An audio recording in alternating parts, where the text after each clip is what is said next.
Thank you so much for joining us for this edition of All Angles. I'm Dion Jackson-Miller. Now, there is mounting opposition to the government's decision to incorporate the Office of the Political Ombudsman into the Electoral Commission of Jamaica. And that's our topic for this program. We are going to be hearing in a little while from the Justice Minister, Delroy Chuck. We're also going to be hearing from opposition spokesperson and MP Julian Robinson, Professor Trevor Monroe of National Integrity Action, and Michael Diamond of the Consumers Intervention of Jamaica. First, though, here's an overview.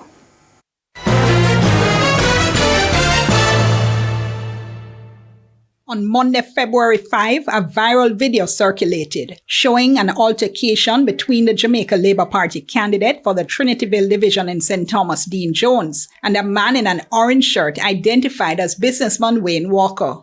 Days earlier, in Portmore, St. Catherine, a promotional poster for PNP candidate for the Bridgeport division, Kenneth Grant, was defaced. These incidents come amidst heightened calls in some quarters for the reinstatement of a political ombudsman. Not only do we need a political ombudsman, but we need a political ombudsman that has independence, the autonomy, and the legal strength. Maybe not so much for punitive actions, but to command the respect and attention of our political actors.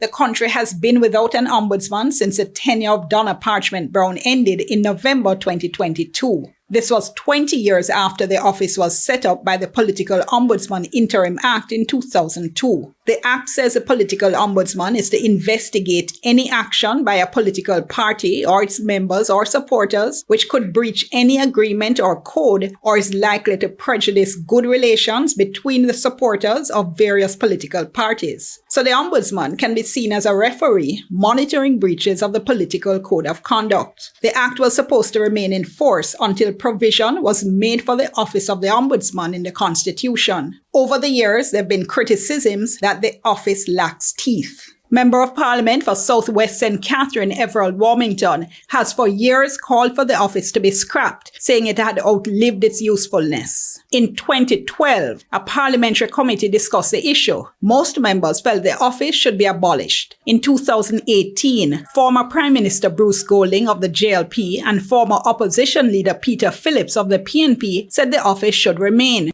There have been other calls for the office to be strengthened and given constitutional protection. But instead, at the January 30, 2024 sitting of the House of Representatives, Justice Minister Delroy Chuck tabled a bill to have the Electoral Commission of Jamaica take over the job of the political ombudsman. The ECJ is expected to safeguard the democratic foundations of Jamaica by enabling eligible electors to elect through free and fair elections their representatives to govern Jamaica. In light of the related functions, Mr. Speaker, of both entities, it is submitted that the ECJ is the entity that is most appropriately suited to undertake the responsibilities of the Office of the Political Ombudsman.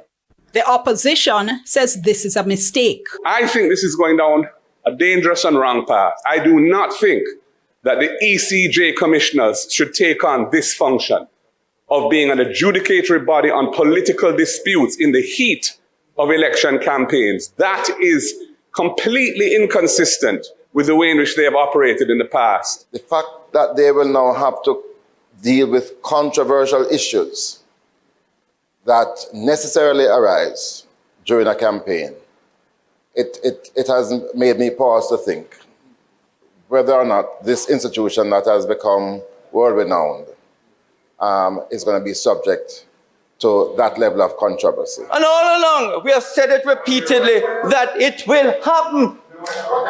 And no one has ever objected.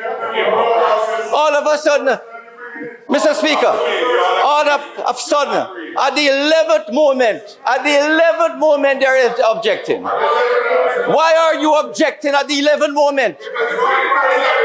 Right? But you have never objected before.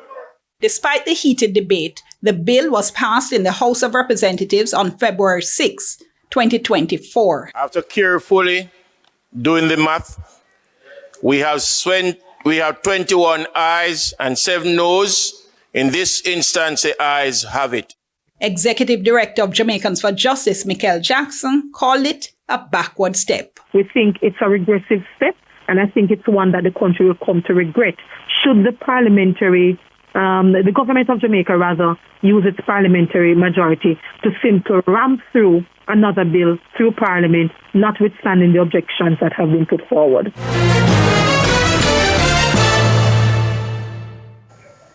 And earlier this afternoon, I spoke to Justice Minister Delroy Chalk about the issue. Minister, thank you so much for talking to us. I appreciate you coming in. My pleasure to be here. Let's start with the process. Now, I spoke yesterday to the leader of opposition business in the House, Senator Peter Bunting, and I asked him about a comment I heard you make in Parliament that the opposition had apparently agreed to this idea of subsuming the office of the political ombudsman into the office of the Electoral Commission. And you had said that it's now that the bill has come to Parliament that you're hearing them say they disagree. What Senator Bunting said was that they had thought that what would be joined together would be the administrative offices, the office functions of both the Electoral Commission and the political ombudsman, but the actual political work would have been separate. No, not that I know of. And let's go back to the basics. From 2012, then Member Warmington made the point that the political ombudsman was redundant. It was not necessary for that office to continue. Not a position everybody agrees with. Admittedly, but the Parliament accepted it and a report was sent to Cabinet. I was in Cabinet then. That was not the last political ombudsman. It was Harold Blair before, Bishop Harold Blair before.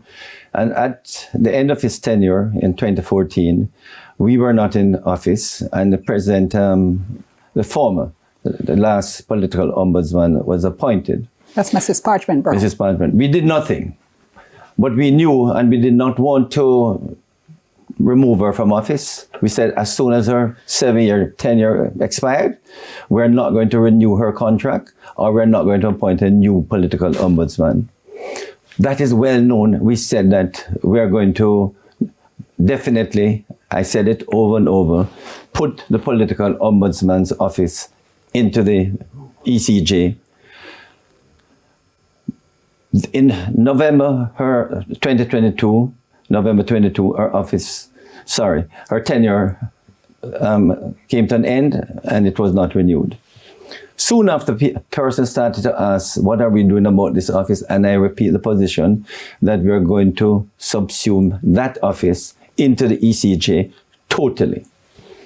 During the course of the last 2023, we started to examine, because people said, why the office was ineffective and limited is that it had no enforcement powers. We started to look, could you put in penalties and so on?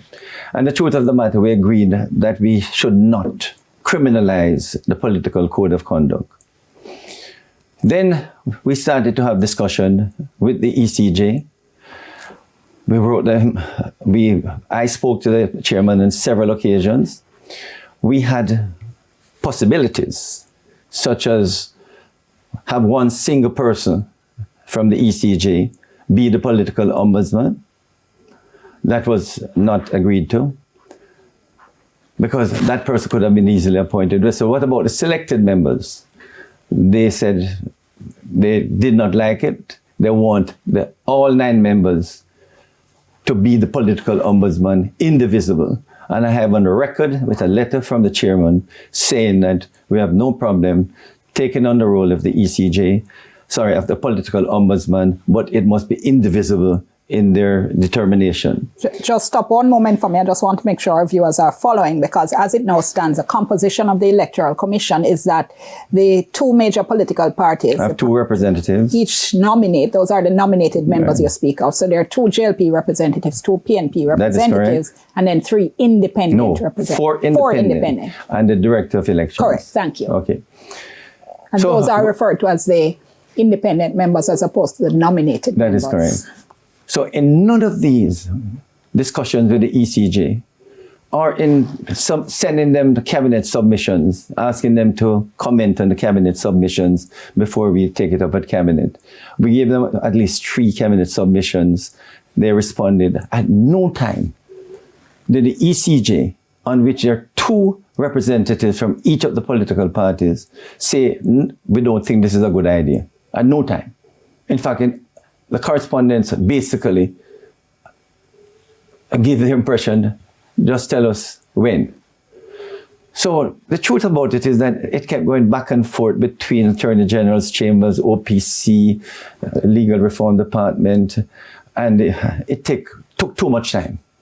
And really and truly, I had wanted to do this from the first half of 2023.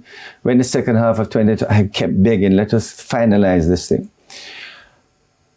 Well, with the local government election coming up, we're really trying to expedite it to make sure that we can get a political ombudsman in for the local government election. So I will admit it was rushed at the end. We had the legislation. It was done only, not last Friday, the Friday before. Friday afternoon, I called an urgent legislative committee where we passed the bill. We took it to cabinet on Monday, and last week, Tuesday, we laid it in the House. It has one single important clause.